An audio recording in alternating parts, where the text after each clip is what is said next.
The ocean and wild waters hide danger in every shadow, waiting for the moment curiosity or chance meets predator.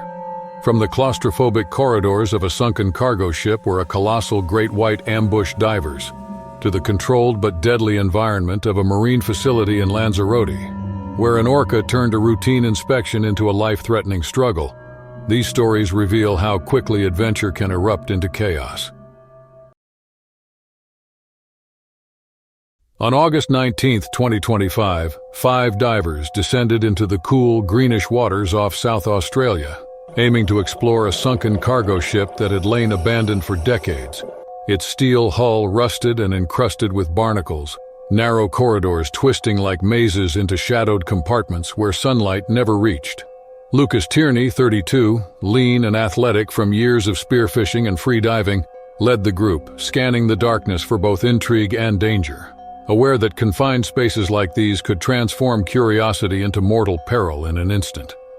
Behind him followed Elise Marino, a marine biologist documenting fish sheltering in the wreck, Thomas Brecht, a former Navy diver whose calm composure belied his experience in life-threatening underwater situations, Hannah Lee, an underwater photographer with a sharp eye for light and detail, and Mateo Rojas, the youngest, eager but cautious, adjusting his mask as he followed the others through the wreck's shadowed corridors, each step stirring clouds of sediment that seemed almost alive. They entered the central hold, a vast space cluttered with breached crates covered in marine growth. When Lucas paused mid-kick, feeling a subtle vibration in the water, more sensed than seen, that set his nerves on edge. The others hesitated, the hum of their regulators filling the tense silence, unaware that a predator had already begun stalking them, its massive form gliding silently at the edge of the wreck. For a moment, the hold seemed impossibly still, the murky water concealing a presence that carried the weight of centuries of evolution in teeth and muscle. Suddenly, the colossal 18-foot great white slipped into the hold, moving with fluid precision, its black eyes fixed on Lucas. Without warning, it lunged, jaws opening wide, and clamped onto his right thigh, hurling him sideways against a jagged bulkhead. Pain exploded through his leg as torn neoprene and flesh mingled, oxygen bubbles scattering chaotically while his hands clawed at the metal in desperation. The force of the strike threw his body through the water like a rag doll, and the predator shook its massive head with relentless power, tearing at both suit and limb, while Lucas's mind raced in a haze of shock and adrenaline, every nerve screaming to survive. Chaos erupted instantly. Tomas and Elise, hovering above the main hold, were grazed by teeth as the shark spun toward them, flaying arms and equipment. Mateo was struck by a falling crate that pinned his shoulder briefly, the shock mingling with the terror of the predator's approach, while Hannah tried to snap a photo with her camera, slamming it against the shark's massive head. The device's brief impact made the creature hesitate just for an instant, but enough for the divers to realize the situation had grown far beyond their expectations. Blood spread through the water, mixing with sediment and torn neoprene, the hold a churning storm of motion and carnage, every kick and twist a measure of instinct against jaws that could close in a heartbeat. Lucas kicked toward a narrow exit hatch, muscles screaming with effort, while Thomas deflected the shark with precise thrusts of his diving knife, keeping the predator at bay. Mateo and Hannah flanked the side, each movement calculated yet desperate, avoiding repeated lunges as the shark pivoted, its powerful fin slicing through the water with controlled force. Elise pressed herself against a bulkhead, holding her camera as a shield while the great white snapped inches from her face, its black eyes void of hesitation. Every second was measured by heartbeats and panic. Every kick a gamble, every flinch potentially fatal. The shark lunged repeatedly at Lucas as he clawed and kicked toward the hatch, its sheer bulk forcing him to twist against rusted beams and overturned crates, his damaged leg dragging and throbbing with agony. The confined space left little room for evasion, and blood continued to swirl, mingling with air bubbles and fragments of torn gear, creating a chaotic cloud that seemed to electrify the predator. Tomas intercepted another strike, knife clanging against tooth and steel, a harsh echo in the wrecked hold, while Mateo and Hannah used synchronized kicks to keep the creature off balance, the rhythm of fear and survival driving every movement. Minutes stretched as if they were hours. The divers, exhausted, terrified, and bleeding, forced themselves to coordinate, using instinct and training to navigate through the wreck. until finally the great white, perhaps frustrated by the confined environment or the unexpected resistance, retreated, slipping silently back into deeper shadows. The silence that followed was eerie and thick, broken only by the rasp of regulators and the shivering of bodies, limbs trembling as adrenaline ebbed and pain surged. Lucas leaned against the edge of the hatch, thigh mangled beneath torn neoprene, gasping for air as the other divers gathered around, assessing injuries, brushing sediment and blood from suits, realizing that they had survived a predator's fury by mere inches and seconds. The wreck, once a monument to maritime history and mystery, now stood as a witness to the violence that had unfolded within its shadowed corridors, its dark interior hiding scars of teeth and shredded neoprene, a testament to the sheer power of one of the ocean's most efficient predators. The experience left marks beyond the physical, hearts racing, minds replaying every lunge, every kick, and every moment when instinct had narrowly kept them alive, each diver understanding the thin line between curiosity and death beneath the sea. By the time all five emerged into open water, gasping and trembling, the sun had risen higher above the South Australian coast, scattering light across the surface that could not penetrate the darkness of the hold they had just escaped. Shadows remained in memory, the chaos of the attack etched indelibly into their minds, a reminder of the unpredictable ferocity of great whites and the lethal danger of confined, predator-rich environments where one wrong move could mean the end.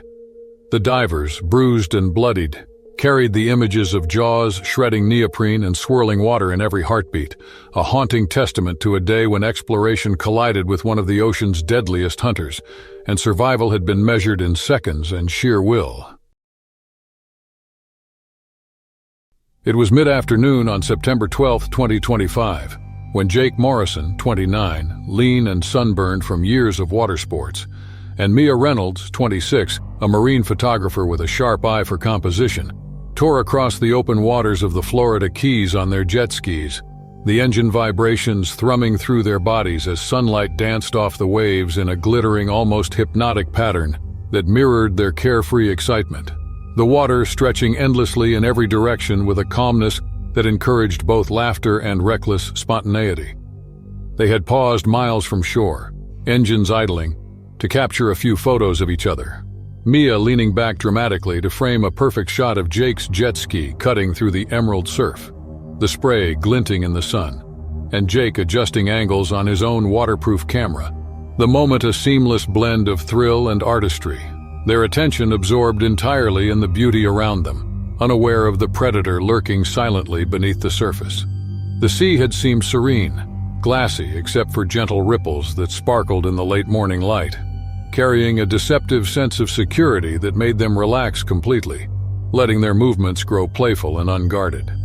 Jake had tilted back to focus on the lens, adjusting the camera while balancing precariously on the edge of his jet ski, muscles tense from effort but relaxed from familiarity, while Mia leaned far backward, arms extended, hair floating in the water as she twisted for the perfect shot, the world narrowing to the glinting waves, the hum of the engines, and the joyous sound of their laughter echoing over the calm expanse.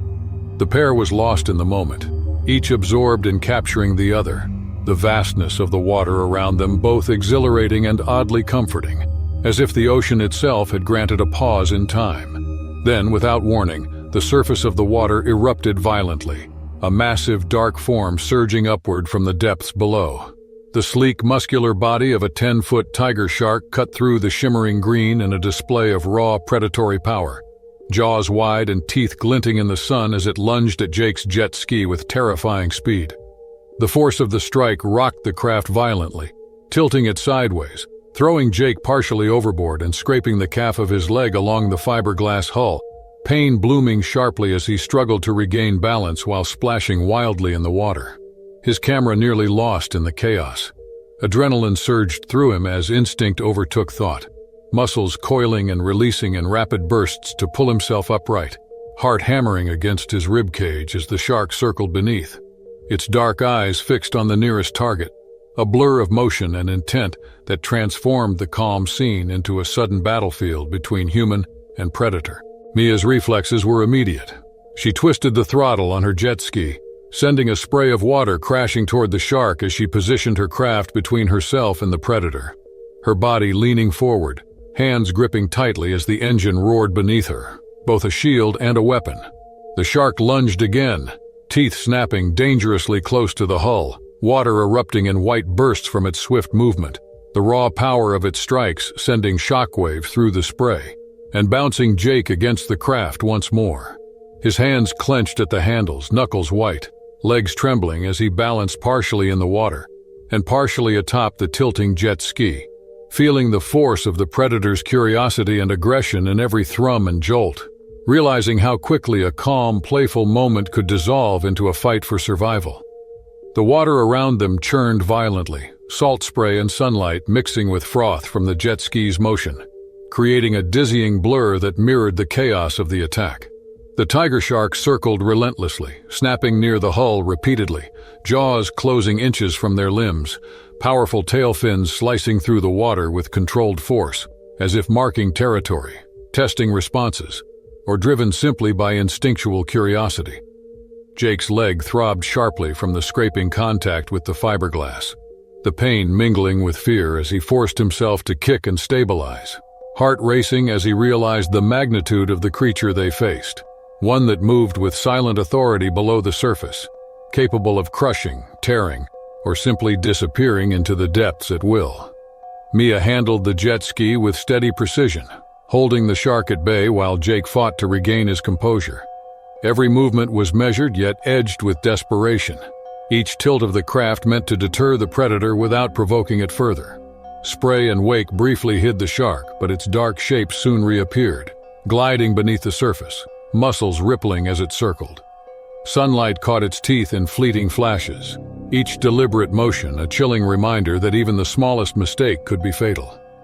Time seemed to slow, every second straining with tension, as the couple moved in sync, hearts racing, limbs trembling, their focus narrowing to survival. In that pressure, their partnership became more than sport. It was a lifeline. Finally, after what seemed an eternity, the tiger shark hesitated, then veered away, retreating into deeper water with a final swirl of its powerful tail, leaving behind a wake of turbulent foam and adrenaline-charged silence. The water suddenly calm again as if nothing had occurred, though the physical and emotional marks of the encounter were impossible to erase. Jake collapsed slightly on the jet ski, breathing raggedly, leg throbbing with scrapes and minor bruises, wetsuit scuffed and torn where the fiberglass had rubbed harshly, while Mia leaned heavily on her handles, shivering from tension and exertion, heart racing as the reality of what had just happened sank in. The vast expanse of water around them remained deceptively peaceful, sparkling under the sun. Yet the memory of teeth, dark shadows, and sudden violence would linger far longer than the calm surface. Experts later noted that human activity above water can provoke tiger sharks' curiosity, turning even playful, seemingly harmless moments into dangerous encounters.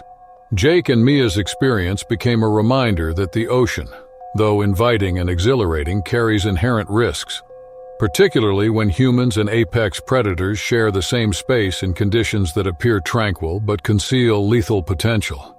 The incident left them shaken, wetsuits damaged and bodies bruised but alive, carrying with them the intense memory of a predator's raw curiosity, the sudden escalation from joy to terror, and the fragile line that separates exploration from vulnerability in open water, where power and instinct move in silent, deadly coordination beneath the waves. On the night of September 3, 2025, 17-year-old Liam Carter, lean and athletic from years of swimming in coastal waters, stood at the edge of the rocky shore near the seal rocks of Gansby, South Africa, flashlight in hand, heart racing with a mix of fear and excitement, while his three friends, Ethan, Marcus, and Tyler, readied their cameras and waterproof gear for what they hoped would be daring footage of a nighttime stunt around the seal colony. The waves lapped gently against jagged rocks, the water appearing almost black under the faint glimmer of moonlight, and the sounds of distant seals calling added an eerie rhythm to the darkness, giving the boys a sense of both thrill and unease as they planned to swim out from the rocky shore and circle the colony, aiming to capture dramatic footage that would later amaze anyone who saw it. Liam waded cautiously into the cold water first, muscles tense as his feet slipped across slippery stones, the flashlight beam cutting a narrow path into the inky depths, while the others followed in close formation, each keeping their light trained on the water around them, unaware that a predator of immense size had already entered the area, moving silently beneath the surface, its massive body slicing through the dark currents with the stealth and precision of an apex hunter. The sea seemed calm, the surface smooth and reflective, lulling the teens into a sense of false safety, the excitement of the stunt overriding instinctive caution as they laughed and signaled to one another in muffled whispers, the water cold against exposed skin, hearts beating faster with each step farther from the safety of the rocky shore. Then, without warning, the surface erupted violently. A colossal 17-foot great white, its dark eyes fixed on Liam, surged upward from the depths like a living shadow, jaws opening wide, teeth glinting briefly in the scattered light of the flashlights. Liam froze for a split second, then felt the full force of the strike as the predator clamped onto his torso, pulling him beneath the churning waves with terrifying strength, water exploding around him in a froth of bubbles, spray, and panic. He flailed desperately, arms slashing at the creature, trying to kick against the crushing pull of its muscles. But the shark's power was overwhelming, dragging him further into the dark, cold water while his friends screamed in horror, splashing frantically and waving their flashlights in a vain attempt to scare it off. Ethan swung his camera toward the chaos, hoping to capture the moment on film, while Marcus and Tyler shouted and kicked, trying to intervene despite knowing their bodies were no match for a creature of such size and force. Liam's body was twisted violently in the predator's jaws as the shark shook him, its massive head rolling with precision and raw power, each movement threatening to crush him. And every second stretched endlessly, the cold of the water biting, muscles screaming, and fear drowning reason as he fought to hold on to life. Around them, the water boiled with motion, splashes from desperate limbs, and the faint reflection of flashlight beams bouncing across the surface, a blur of chaos that made the attack feel impossible to escape. The shark's grip was merciless, dragging Liam downward and thrashing him violently, while the teens' panicked shouts and splashing only heightened its interest. The water, dark and impenetrable, offered no refuge from the raw power of the predator. It vanished beneath the currents, then surged back with terrifying speed, jaws snapping in a blur. And then, as suddenly as it began, the shark disappeared into the black depths, Liam's body locked in its jaws, carrying him to the ocean's deepest shadows. The surface grew eerily calm, the foaming water settling as if nothing had happened, though the horror remained carved into the memories of those who had witnessed it. Hours later, rescue crews arrived after frantic calls from concerned locals who had noticed the teens' absence. They combed the waters near the seal rocks with searchlights and small boats, the cold night air filled with tension and urgency, until they recovered Liam's body, lifeless and marked with fatal injuries that confirmed the worst fears of everyone involved. His friends, shaken and trembling, could do nothing but stare in disbelief, the magnitude of what had occurred sinking in as the reality of predator and prey in the open ocean became painfully clear. The seal colony nearby, oblivious to human tragedy, continued its night chorus, the echoing calls serving as a haunting backdrop to the scene of loss and chaos. Experts later stressed that flashing lights, splashing, and human silhouettes at night can provoke predatory strikes from apex predators such as great white sharks, whose instincts are tuned to react to movement, contrast, and erratic behavior in low-light conditions, especially near seal colonies where prey is abundant and attention is heightened. The teen stunt, intended to capture dramatic footage and thrill, had unintentionally created the conditions for one of the most dangerous encounters imaginable, turning a moment of reckless fun into a deadly event in seconds. Even minor deviations from safety protocols, particularly in dark waters around known predator zones, can carry consequences measured in life and death. And the tragedy near Gunspy became a grim lesson in respect for the natural instincts and power of the ocean's hunters. In the aftermath, Ethan, Marcus, and Tyler were left shaken, their wetsuits still damp, their hearts heavy with grief. The image of Liam being dragged below, the churn of water, the flash of teeth, the overwhelming force of the great white, burned itself into memory. For them, the sea would never be the same. Once a place of thrill and freedom, it now stood as a reminder of how swiftly its beauty could turn deadly. Each flash of light on the water, each ripple from a stray current, would forever bring back the panic and the weight of helplessness they had felt. A constant echo of the night when curiosity and bravado collided with a predator's natural drive.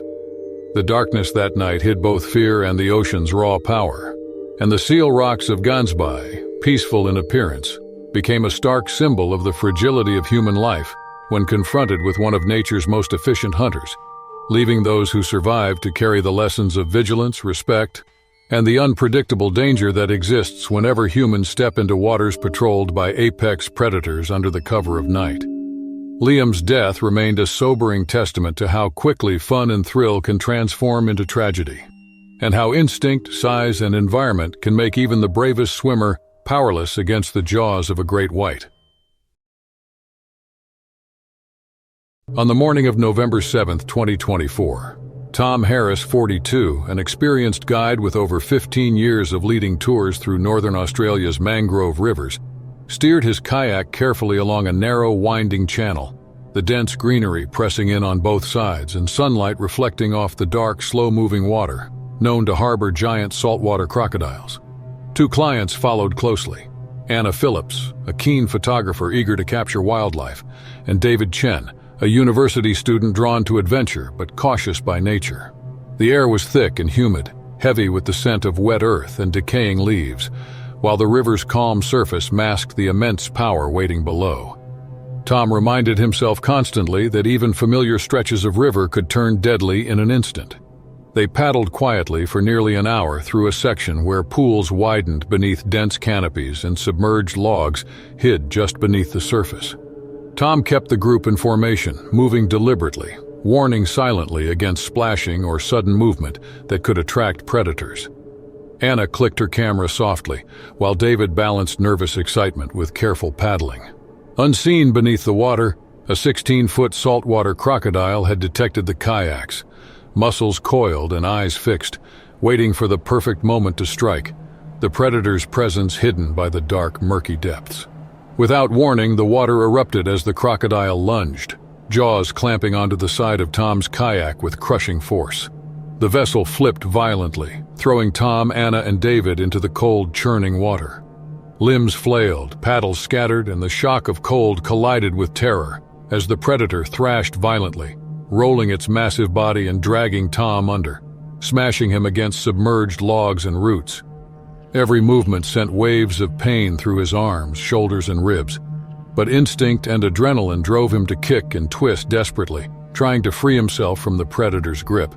Anna grabbed a floating branch, narrowly avoiding the snapping jaws, while David clung to a piece of the broken kayak, watching helplessly as the crocodile pivoted and rolled Tom repeatedly beneath the surface.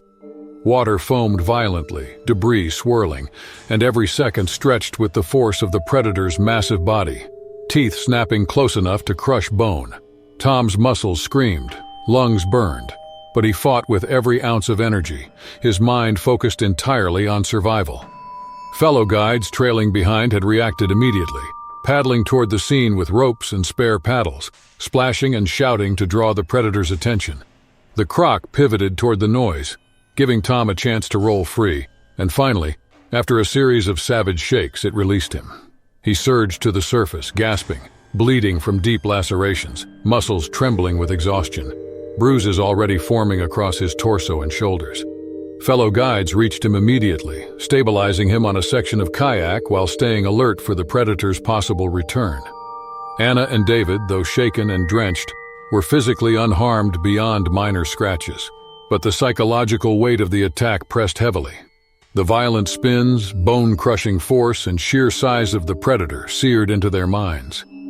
Tom assessed his injuries, noting swelling, deep cuts, and bruising that would last for weeks, marveling at his narrow escape and the quick intervention of fellow guides, which had likely saved his life. Experts later emphasized that saltwater crocodiles possess immense speed and strength, and narrow mangrove channels amplify their capacity for ambush.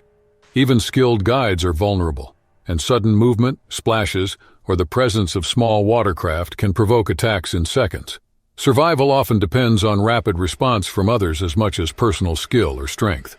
Tom's ordeal became a vivid reminder that apex predators like saltwater crocodiles are unpredictable, and capable of overwhelming even experienced humans in a matter of moments. By the time the group reached the wider channel, hearts still pounding and muscles trembling, the river seemed deceptively calm, but the memory of the attack lingered. The mangroves, beautiful by daylight, now seemed full of hidden menace, every shadow and ripple a potential threat. Tom's expertise, combined with the rapid actions of the other guides, had saved him, but the experience left an indelible mark on everyone present. They had seen firsthand the raw power and stealth of one of the world's most formidable predators, and the river, once inviting, had revealed its dark, unforgiving side. The group eventually reached safety, exhausted and shaken, carrying the physical and psychological scars of the encounter. Tom's bruises and cuts throbbed in the evening air, while Anna and David processed the near tragedy, their minds haunted by the predator's strength, the violent rolls, and the bone-crushing jaws. The river's apex predator had reminded them how quickly adventure can turn into catastrophe, and how essential respect, caution, and vigilance are when sharing waters with one of nature's most powerful hunters. On the afternoon of July 14, 2025, Marco Alvarez, 29, a seasoned lifeguard with years of experience patrolling the beaches of Monterey Bay, California, scanned the sparkling waves from his vantage point on the lifeguard tower, eyes trained on the waters near the rocky seal haulout not far from the shore. The sun reflected sharply off the rolling waves, glinting on the wetsuits of swimmers and surfers, while the air carried the scent of salt and seaweed, mingled with the distant cries of gulls. Marco was accustomed to calm days in the bay, where seals sunbathed lazily and the occasional strong current challenged swimmers. But today his attention was drawn to sudden, frantic movement near the edge of the seal colony, where a swimmer struggled against the pull of the water, thrashing wildly in an area known for strong currents and seal activity. Without hesitation, Marco sprinted down the beach, diving into the cold Pacific waters with practiced efficiency. His years of training kicked in, muscles propelling him forward through the swell as he navigated the currents and kelp, reaching the panicked swimmer within seconds. Relief surged briefly as he grasped the swimmer's arm and began guiding them toward safer, calmer waters, the rhythm of waves lapping around them as his mind calculated the best route to shore. However, beneath the surface, movement far more dangerous than current or panic stirred silently. A 17-foot great white shark, drawn by the thrashing and human scent, had approached from deeper water, its massive shadow gliding effortlessly beneath the surface, barely visible yet carrying the full potential of a powerful predator capable of explosive speed and crushing force. The first strike came without warning. Marco felt an enormous pressure clamp onto his right leg, sharp pain radiating instantly, followed by the terrifying weight of the predator's body thudding against his own as the shark thrashed violently. Water erupted around them in a cloud of bubbles and foam as Marco was spun in the current, arms and legs struggling to keep both himself and the swimmer afloat. Panic surged through his mind, the instinct to survive colliding with the imperative to protect the swimmer, each second stretching into an eternity of chaos and fear. He swung his rescue buoy toward the shark, hitting its snout as it twisted and lunged again, the teeth snapping inches from his torso and arms, water splashing violently with the thrashing predator. The swimmer clung desperately to Marco's arm, oblivious to the danger to the lifeguard's own body. Every stroke a struggle against the pull of waves, adrenaline, and the shark's relentless attacks.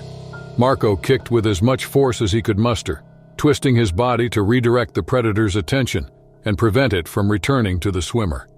The shark circled them repeatedly, its powerful tail stirring the water into a frenzied turmoil, every motion a reminder of the immense size and lethal capacity of the apex predator before him.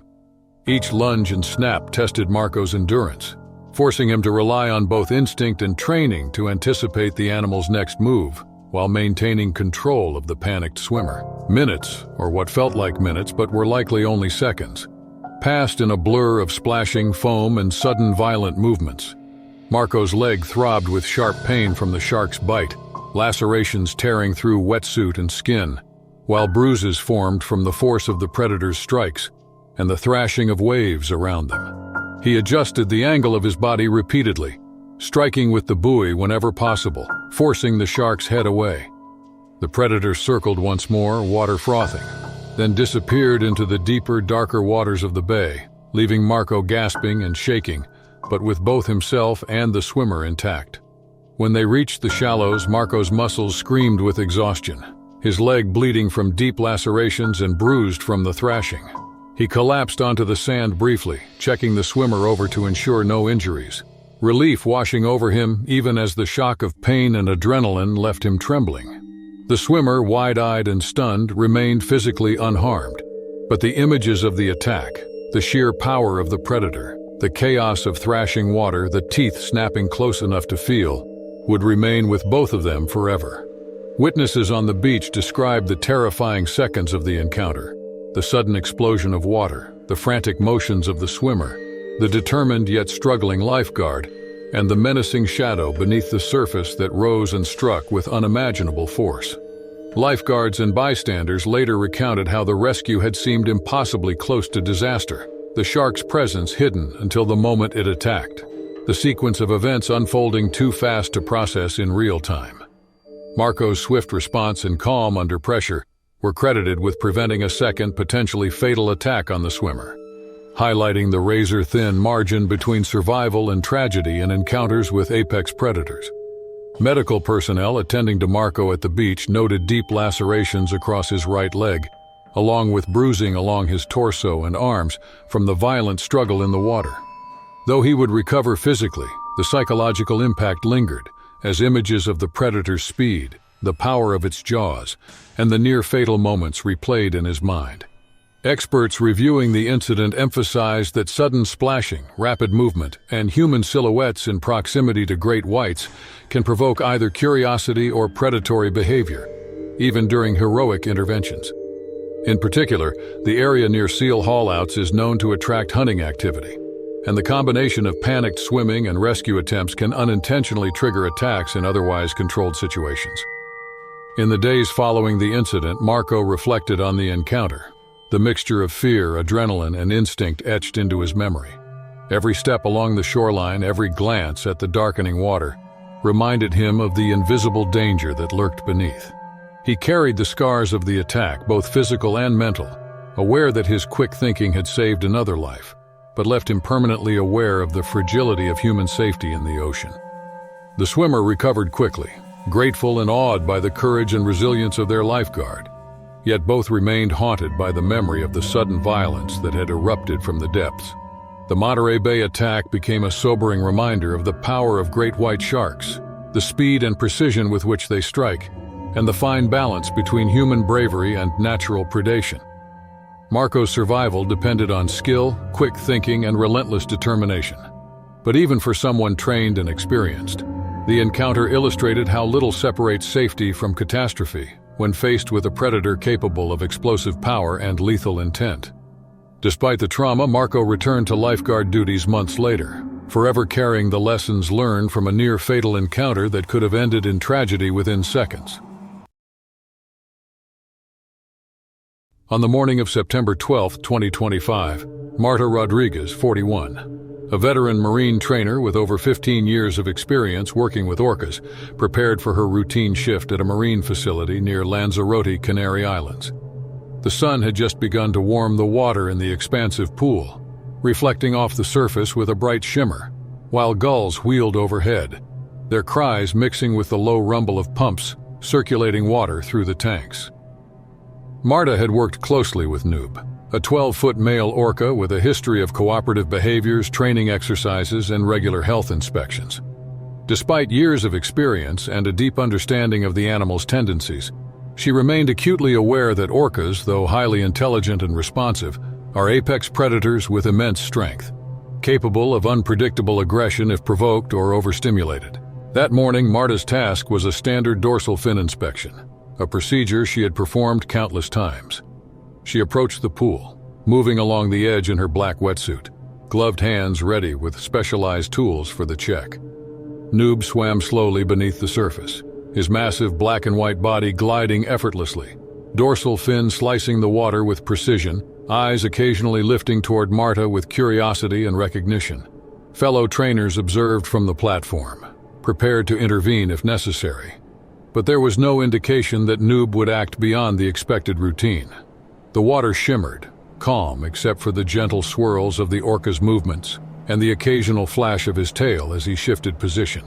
As Marta leaned over the pool to reach Noob's dorsal fin, the water suddenly erupted with unimaginable force. Noob lunged upward, jaws clamping around her lower leg with crushing pressure. The shock of the attack hit Marta instantly, pain radiating up her leg as the orca yanked her beneath the surface, spinning her violently. The pool became a churning chaos of bubbles, water, and thrashing limbs. Marta struggled against the incredible strength of a predator capable of tossing a fully grown human like a toy. Her wetsuit, usually snug and protective, began to tear under the force of the teeth and the jagged edges of barnacle scars along Noob's mouth, leaving raw skin exposed to the water and the teeth. Marta kicked desperately, trying to push away, grab the pool edge, or find purchase against the slick walls, but the orca's rotations were relentless, spinning her through the shallow pool with crushing force. She felt her ankle twist violently as the pool floor slammed into her lower body during one of the flips, sharp pain exploding across her leg. The whirling water obscured her vision, bubbles rising and bursting against her face, every second a blur of chaos, fear, and intense physical struggle. Noob's intelligence was evident even in the attack. He seemed to sense resistance, testing Marta's movements, adapting to her attempts to escape, keeping her off balance while the water erupted around them. From the platform, fellow trainers reacted immediately, plunging poles and splashing water in a desperate attempt to distract Noob. Shouts and quick movements filled the air, the sound amplified by the echo of the pool walls. But the orca's strength and coordination kept Marta gripped, spinning and tossing her again meters across the shallow water. She struck out with gloved hands, grabbing at his body where she could reach, attempting to wedge herself against his side. But the sheer weight and force of the predator made resistance almost impossible. Every twist, every slam into the pool walls or floor drove bruises deeper, and blood mingled with water as her ankle fractured under the stress, sending shooting pain up her leg. The attack, though lasting less than a minute, felt like an eternity. Marta's body was battered and bruised, wetsuit shredded, every muscle burning from the effort to survive and escape. Finally, after repeated splashes, pole strikes, and desperate noise, Noob released her, retreating to the deeper section of the pool as though deciding the struggle had ended. Marta surged to the surface, gasping for air, coughing water from her lungs, blood streaming down her leg and ankle. Fellow trainers reached her immediately, securing her against the pool edge and helping her sit upright while assessing the damage.